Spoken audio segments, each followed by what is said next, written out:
চাঁদাবাজ ধরছি স্যার।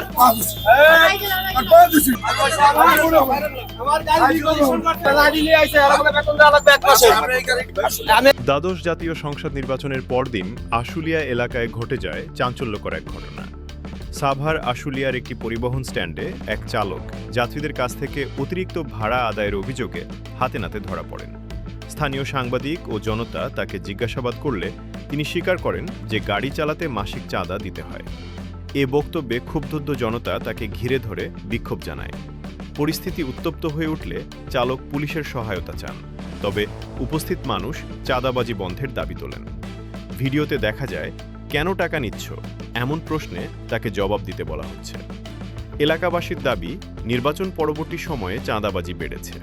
সচেতন নাগরিকদের মতে আইনশৃঙ্খলা রক্ষায় দ্রুত ব্যবস্থা না নিলে এমন ঘটনা বাড়তে পারে।